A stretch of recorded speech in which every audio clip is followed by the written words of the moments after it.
1차 세계대전은 1천만 명의 전사자가 발생하였고 1914년에 시작하여 1918년 11월 11일 독일의 항복으로 끝이 났다.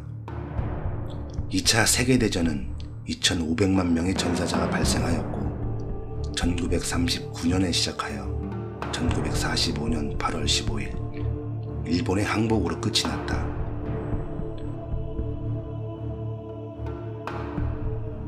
우리가 주목해야 할 것은 두 비극 간의 시간이다. 21년이 걸렸다. 즉, 국가가 전쟁으로 만신창이가 된 후 다시 싸우기 위해 회복, 재충전하는 시간은 개략 21년이 걸린다는 이야기다. 대한민국의 건강한 남성은 21살 즈음이면 군대에 간다.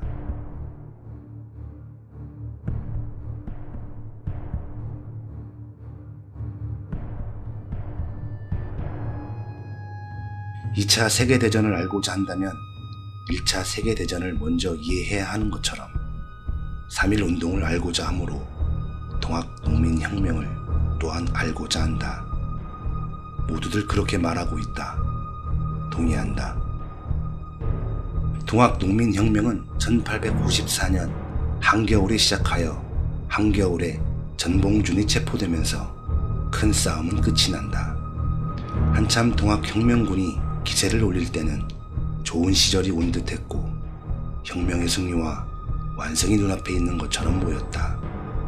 그러나 정부군과 일본군의 신식무기 앞에 그 뜻을 이루지 못한다. 결과론이긴 하지만 전봉준과 동학혁명군은 때를 알지 못했다. 1894년은 아직 혁명의 때가 무르익지 않은 상황이었다.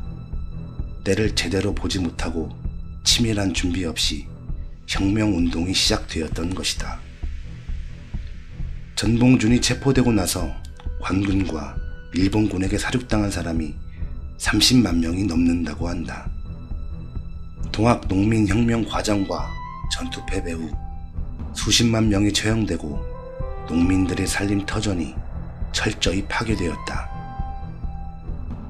이런 상황에서 민중은 전봉준과 동학혁명군에 대해서 애정과 안타까움을 느끼면서도 원망과 분노도 품게 되었다.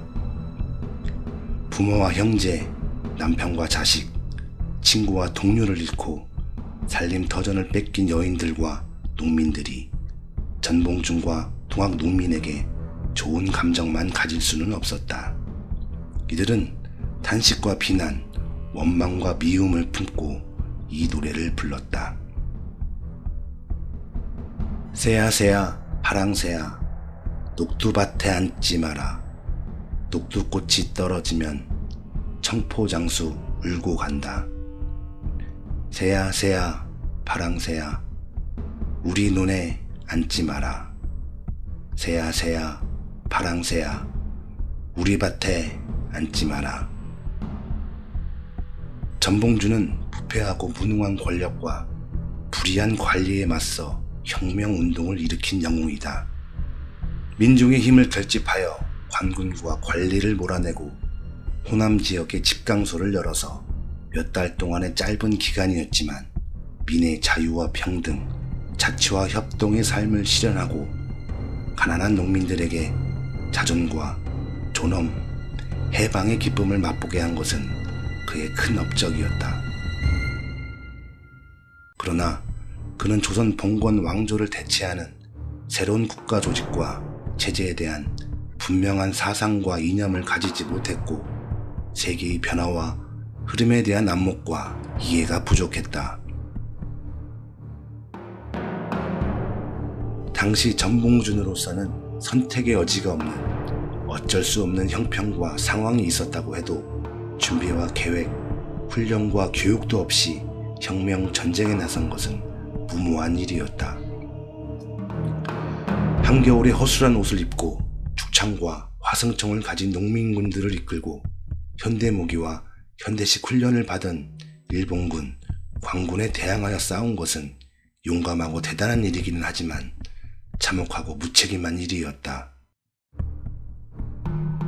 동학농민군의 패전 이후 30여만 명이 사륙당함으로써 한동안 한민족의 생명력과 정신력은 고갈되고 소진되었으며 결국 일제의 식민지가 되고 말았다.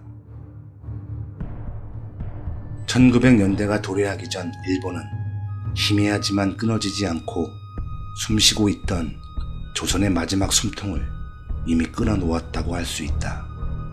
그것에 조선이 동조했다. 그러나 민중은 가만히 좌절만 하고 있었던 것은 아니었다.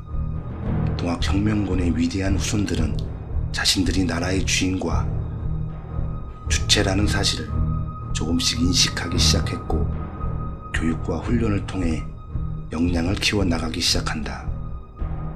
회복과 재충전을 위해 지옥과 인고의 시간을 견뎌온 동학혁명군의 후손들은 25년 후 세상을 향해 큰 소리로 외친다. 대한 독립 만세. 1919년 3월 1일이었다.